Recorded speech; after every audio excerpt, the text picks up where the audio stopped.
Hi അസ്സാം വലൈക്കും welcome to my YouTube channel. അപ്പോൾ നമ്മുടെ ഇന്നത്തെ റെസിപ്പി എന്ന് പറയുന്നത് ഒരു കോളിഫ്ലവർ കറിയാണ് കേട്ടോ.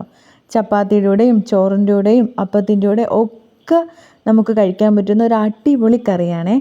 അപ്പോൾ ഇതെങ്ങനെ തയ്യാറാക്കുന്നതെന്ന് നോക്കാം, വീഡിയോയിലേക്ക് പോകാം. അപ്പോൾ അതിനായിട്ട് ഞാൻ ഒരു കോളിഫ്ലവറാണ് എടുത്തേക്കുന്നത്.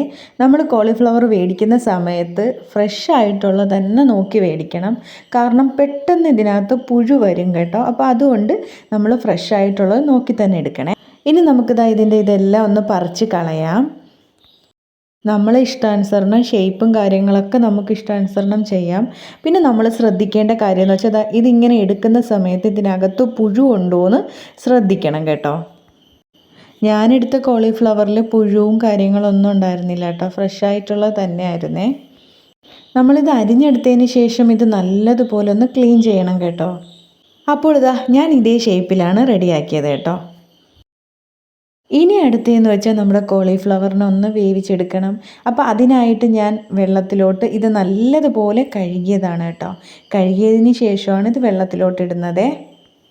ഇനിയിപ്പോൾ നമുക്ക് ചേർക്കേണ്ടത് മഞ്ഞൾപ്പൊടിയാണ് കേട്ടോ. അപ്പോൾ ഞാനതൊരു 1 ടീസ്പൂൺ മഞ്ഞൾപ്പൊടിയാണ് ചേർത്ത് കൊടുക്കുന്നത് കേട്ടോ. ഇനി അടുത്ത് ചേർക്കുന്നത് ഉപ്പാണ്. അതും 1 ടീസ്പൂൺ ഉപ്പാണ് ചേർത്ത് കൊടുക്കുന്നത്. ഇനി നമുക്കിത് നന്നായിട്ടൊന്ന് മിക്സ് ചെയ്ത് കൊടുക്കണം. ഇനി നമുക്കിതൊന്ന് മൂടി വെച്ച് വേവിക്കാം. ഇപ്പോൾ ഇത് നല്ലതുപോലെ തിളച്ചിട്ടുണ്ട് കേട്ടോ. ഒരു 3 മിനിറ്റ് നമുക്ക് ഒന്നും കൂടെ വേവിച്ചെടുക്കാം. അപ്പോൾ നമ്മുടെ കോളിഫ്ലവർ 3 മിനിറ്റൊക്കെ കഴിഞ്ഞ് സെറ്റ് ആയിട്ടുണ്ട് കേട്ടോ. ഇനി നമുക്കിതിനെ ഊറ്റിയെടുക്കണമേ. ആ വെള്ളമൊക്കെ കളഞ്ഞ് ഊറ്റിയെടുക്കാം. അപ്പോൾ നമ്മുടെ കറി തയ്യാറാക്കാനായിട്ട് ഒരു പാൻ അടുപ്പത്തോട്ട് വെച്ചു. പാൻ ചൂടായതിന് ശേഷം ഒരു 2 ടീസ്പൂൺ വെളിച്ചെണ്ണ ഒഴിച്ചു കൊടുക്കുന്നുണ്ട് കേട്ടോ. ഇപ്പോൾ നമ്മുടെ ആ ഓയിലൊക്കെ ഒന്ന് ചൂടായിട്ടുണ്ട് കേട്ടോ. അപ്പോൾ ഈ സമയത്ത് നമുക്ക് വെളുത്തുള്ളി പേസ്റ്റും ഇഞ്ചിയും നമുക്ക് ചേർത്ത് കൊടുക്കാം കേട്ടോ. ഇനി ചേർത്ത് കൊടുക്കുന്നത് അത്യാവശ്യം വലിപ്പമുള്ള 2 പച്ചമുളകാണ് ഞാൻ എടുത്തേക്കുന്നത് കേട്ടോ.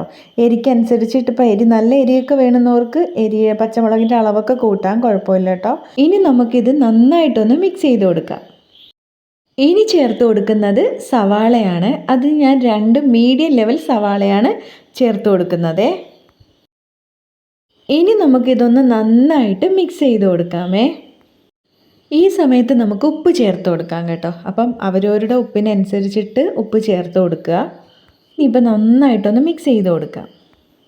ഇനിയിപ്പോൾ നമുക്ക് തക്കാളി ചേർക്കാം. അപ്പം ഞാൻ 2 മീഡിയം ലെവൽ തക്കാളിയാണ് ചേർത്തേക്കുന്നത് കേട്ടോ. തക്കാളി ഇപ്പം മിക്സിയിൽ അടിച്ചിട്ട് വേണമെങ്കിലും ചേർക്കാം. തക്കാളി പേസ്റ്റായിട്ടും ചേർക്കാം. ഇപ്പം ഞാൻ തക്കാളി കട്ട് ചെയ്താണ് ചേർക്കുന്നത് കേട്ടോ. ഇനി നമുക്ക് നന്നായിട്ടൊന്ന് മിക്സ് ചെയ്ത് കൊടുക്കണം. കുറച്ച് കറിവേപ്പിലയും കൂടെ ചേർത്ത് കൊടുക്കാം. അപ്പോൾ ഇതൊന്ന് വേവട്ടെ കേട്ടോ. ഇപ്പോൾ തക്കാളിയും സവാളയും ഒക്കെ ഒന്ന് വെന്തിട്ടുണ്ട് കേട്ടോ. പച്ചമുളകും ഒക്കെ ഒന്ന് വെന്ത് റെഡി ആയിട്ടുണ്ട്. ഇനി നമുക്ക് മസാലകൾ ചേർക്കാം. ഇതുപോലെ ഒന്ന് മാറ്റി കൊടുക്കണം കേട്ടോ. ആ സവാളയും തക്കാളിയൊക്കെ ഒന്ന് മാറ്റി നടുക്കായിട്ട് വേണം മസാല ചേർത്ത് കൊടുക്കാനേ.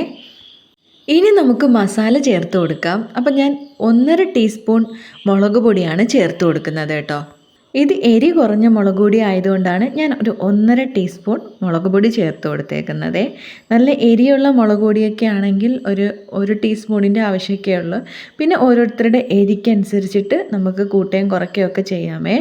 അടുത്ത് ഞാൻ ചേർത്തത് 1 ടീസ്പൂൺ മല്ലിപ്പൊടിയാണ് കേട്ടോ. ഇനി ഞാൻ ചേർത്ത് കൊടുക്കുന്നത് മഞ്ഞൾപ്പൊടിയാണ്. അതൊരു 1/4 ടീസ്പൂൺ മഞ്ഞൾപ്പൊടി മാത്രമേ ചേർക്കുന്നുള്ളൂ.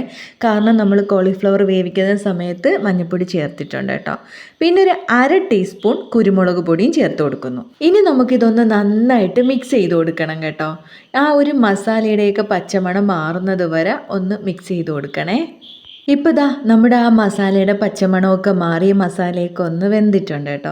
ഇനി നമുക്ക് നമ്മൾ നേരത്തെ വേവിച്ച് വെച്ചേക്കുന്ന കോളിഫ്ലവർ ഇട്ട് കൊടുക്കാം. നല്ലതുപോലെ ഒന്ന് മിക്സ് ചെയ്ത് കൊടുക്കാം. ആ മസാലകളെല്ലാം ഒന്ന് ആ കോളിഫ്ലവറിലൊന്ന് പിടിക്കണം കേട്ടോ. തീ ഏറ്റവും കുറച്ച് തന്നെ വെച്ചേക്കണേ ഈ സമയത്ത്. വെള്ളം ചേർക്കുന്നതിന് മുമ്പ് ഒരു 2-3 മിനിറ്റ് ഒന്ന് മൂടി വെച്ച് ഒന്ന് വേവിച്ചെടുക്കണേ. അതിന് ശേഷം വെള്ളം ചേർക്കാവുള്ളൂ. അപ്പോൾ ഞാൻ അങ്ങനെ വെച്ച് വേവിച്ചതിന് ശേഷം ഈ കപ്പിൽ 2 കപ്പ് വെള്ളമാണ് ഞാൻ ചേർത്ത് കൊടുക്കുന്നത് കേട്ടോ. ഇനി നമുക്കിതൊന്ന് മൂടി വെച്ച് വേവിക്കാമേ. ഇപ്പോൾ നല്ലതുപോലെ ഒന്ന് തിളച്ചിട്ടുണ്ട് കേട്ടോ. കുറച്ചും കൂടെ ഒന്ന് വറ്റട്ടെ. ഇപ്പോൾ ഇതാ നമ്മുടെ കറിയൊക്കെ ഒന്ന് വറ്റിയിട്ടുണ്ട് കേട്ടോ. ഇനി നമ്മൾ ചേർത്ത് കൊടുക്കുന്നത് തേങ്ങാപ്പാലാണ് കേട്ടോ. അതിൽ ഒന്നാം പാൽ മാത്രമേ ചേർക്കുന്നുള്ളൂ കേട്ടോ. കുറച്ച് ചാറൊക്കെ വേണമെന്നുള്ളവർക്ക് കുറച്ചും കൂടെ തേങ്ങാപ്പാൽ ചേർക്കാം കേട്ടോ. അപ്പോൾ എനിക്ക് ഓവർ കറി വേണ്ടാത്തത് കൊണ്ട് അതനുസരിച്ചിട്ടാണ് ഞാൻ ചേർത്തത്. ഇനി ചേർത്ത് കൊടുക്കുന്നത് മല്ലിയിലയാണ് കേട്ടോ. നല്ല നാടൻ മല്ലിയിലയാണ് കേട്ടോ, നമ്മുടെ ഇവിടെ പിടിച്ചതാണേ. അപ്പോൾ അത് ചേർത്ത് കൊടുക്കുന്നുണ്ട്. ഈ സമയത്ത് നമ്മൾ തേങ്ങാപ്പാൽ ചേർക്കുന്ന സമയത്ത് തീ ഏറ്റവും കുറച്ച് തന്നെ വെക്കണം കേട്ടോ. എന്നിട്ട് നമ്മൾ തേങ്ങാപ്പാൽ ചേർക്കാവുള്ളേ. പിന്നെ തീ കൂട്ടരുത്, ഇളക്കുകയും ചെയ്യരുത്. മല്ലിയിലയും കൂടെ ഇട്ടതിന് ശേഷം നമുക്കൊന്ന് മൂടി വെച്ച് ഒരു 2-3 മിനിറ്റ് നമുക്കൊന്ന് വേവിച്ചെടുക്കാമേ. ഒന്ന് കടുക് വറുക്കണം. അപ്പോൾ അതിനായിട്ട് ഞാനൊരു പാൻ അടുപ്പത്തോട്ട് വെച്ചു. പാൻ ചൂടായപ്പം ഒരു 3 ടേബിൾ സ്പൂൺ ഓയിൽ ഒഴിച്ചു കൊടുത്തു. അതിനുശേഷം ഞാൻ കടുക് ഇട്ടിട്ടുണ്ടായിരുന്നു കേട്ടോ. അത് കഴിഞ്ഞിട്ട് പിന്നെ ഞാൻ ചെറിയ ഉള്ളിയാണ് കേട്ടോ, ചെറിയ ഉള്ളി ചേർത്ത് കൊടുത്തേ. ഇനി ഇതൊന്ന് നന്നായിട്ടൊന്ന് മിക്സ് ചെയ്ത് ഒന്ന് ബ്രൗൺ കളറാവട്ടെ. ഉള്ളി ഒന്ന് മൂത്ത് വന്നതിന് ശേഷം ഞാൻ കുറച്ച് കറിവേപ്പില ചേർത്ത് കൊടുക്കുന്നുണ്ട് കേട്ടോ. എന്നിട്ട് നന്നായിട്ടൊന്ന് മിക്സ് ചെയ്ത് കൊടുക്കുന്നുണ്ടേ. 1 മിനിറ്റ് കഴിഞ്ഞപ്പം നമ്മുടെ തീയൊക്കെ ഓഫ് ചെയ്ത് കറി റെഡി ആയിട്ടിരിക്കുകയാണ്. ഇനി നമുക്ക് കടുക് താളിച്ച് ചേർത്ത് കൊടുക്കാം. ഇനി നമുക്കിതൊന്ന് പതുക്കെ മിക്സ് ചെയ്ത് കൊടുക്കാമേ.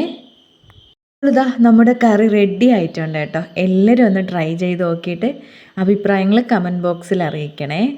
അപ്പോൾ വീഡിയോ ഇഷ്ടപ്പെട്ടാൽ ഒന്ന് സബ്സ്ക്രൈബ് ചെയ്യുക, ലൈക്ക് ചെയ്യുക, കമൻറ്റ് ചെയ്യുക, ഫാമിലി ഫ്രണ്ട്സുകൾക്കൊക്കെ ഒന്ന് ഷെയർ ചെയ്ത് കൊടുക്കുക. അപ്പോൾ അടിപൊളി ഒരു വീഡിയോയുമായി ഇൻഷാ അല്ലാ നെക്സ്റ്റ് ഡേ കാണാം. അപ്പോൾ ശരി, tata bye bye, see you, അസ്സലാമു അലൈക്കും.